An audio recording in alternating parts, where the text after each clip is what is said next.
And our next Salute to Our Heroes guest has 6 Grammys and more than 30 million records sold and is beloved worldwide. And joining us now is Amy Grant. Amy, so wonderful to talk with you again, my friend. Oh, thank you, Rita.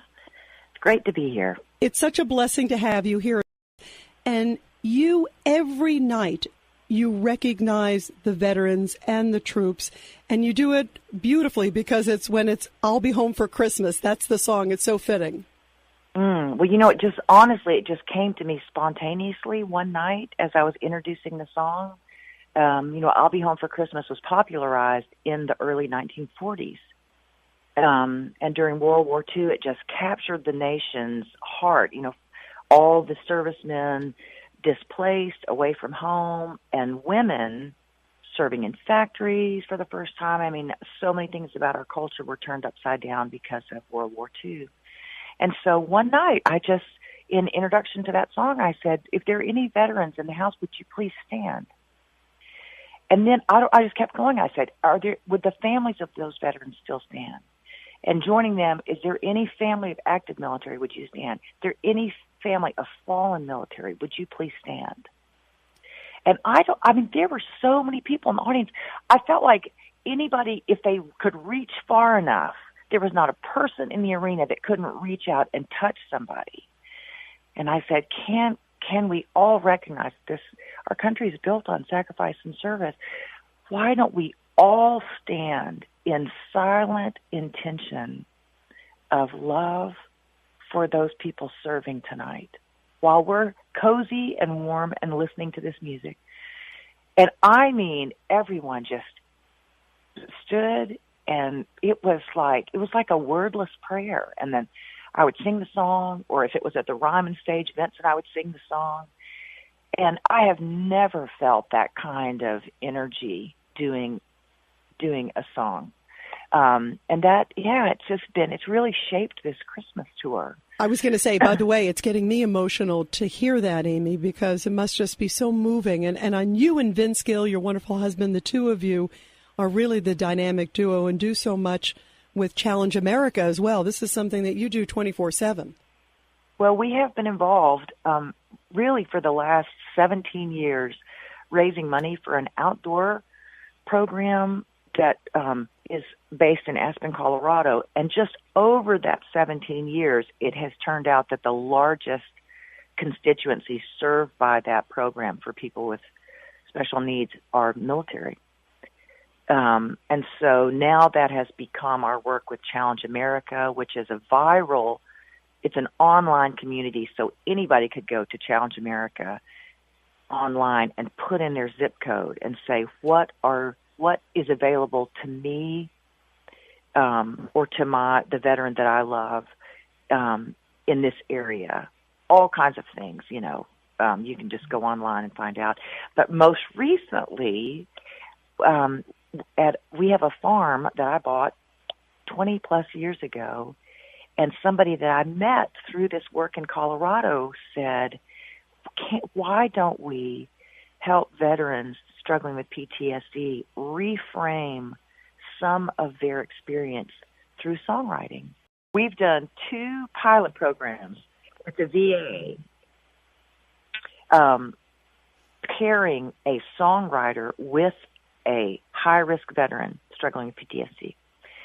And it's a 2.5-day workshop. Every veteran is given a guitar, ongoing guitar lessons, but the relationship that happens so quickly with those veterans. And then there's a performance at the end. And I was there at the performance the first time we did this. And there was so much a sense of community and laughter. And it just, runs contrary to that isolation that's so devastating for anybody struggling with PTSD. That's the real demon, is isolation. Absolutely. Like it must be so powerful, by the way, to go through that and see that and see it even transform, right before your eyes with the gift of music. Yes. And everybody, we are talking to singing superstar Amy Grant, also someone who's a huge supporter of the troops. Amy, before I let you go, I want to make sure that we get into your incredible music that has been inspiring and helping veterans, but I think helping all of us. I sit back now. You're waiting for your second grandchild, right? And you also have a daughter who is hitting it out of the park, a 16-year-old daughter who's a future Amy Grant, I think, in the works for sure. And you're on tour and you have an album. Tell us about your great music that does so much for so many of us. Oh, thank you. Well, I started writing and recording Christmas music when I was 22. I am 57 now. And I was born into a very gentle, faith-filled family. And Christmas time was an easy time for people to open their hearts to the possibility of the message, God loves us. And so all my life I have just written songs going, that feeling that I have of love and safety with my family, I wanted to share that with other people. And hey, I mean, we also have our AA constituents. We have our dysfunction, but never. By the way, every family has that. Oh yeah. I don't even want to meet a family that doesn't. Boring. Exactly. But yeah, so through the years, and last year, I put out a new Christmas record, re-recording the song Tennessee Christmas after 35 years, I guess, because I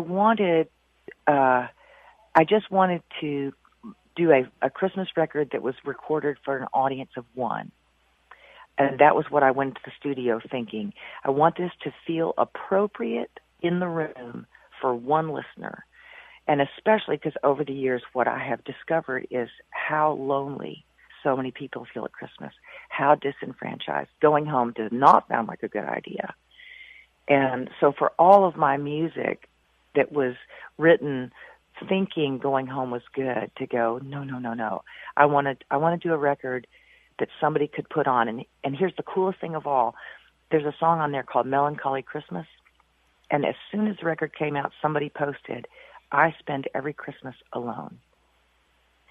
And for all the weird things that can happen online that are hateful, actually somebody responded saying, me too. And It began a thread. And then about 4 or 5 comments in, a couple that I'm not sure where they're from, maybe Texas, and they're wealthy, and they're middle-aged, and they invited those people on that early thread. They said, if you can get here, we would love to welcome you to a Christmas dinner. Wow. I was just like, what? What? It was awesome. It was so beautiful. It's amazing when you hear that, like you talk about all the crazy things on social media. When that happens, you say, how amazing, and I'm sure that those kind of stories inspire you every day. Well, Amy Grant, I love your music. I love you. And I know that you've been so busy touring. So thank you for stopping just for a few minutes on your tour to join us. And obviously, check out all your incredible music. And thank you for bringing joy not just to that person, but so many of us through the years. And you're the best-looking 57-year-old grandma out there, I'm telling you. Woohoo! Thank you, Rita. Hey, can I throw out, if anybody wants to join us for Christmas next year, my husband Vince and I do a residency at the famous Ryman Auditorium in Nashville at Christmas time. And so next year, please join us. What a beautiful invitation. And boy, is that the most special way, I think, to celebrate Christmas. God bless you, Amy Grant. Great to have you here, my friend. Thank you.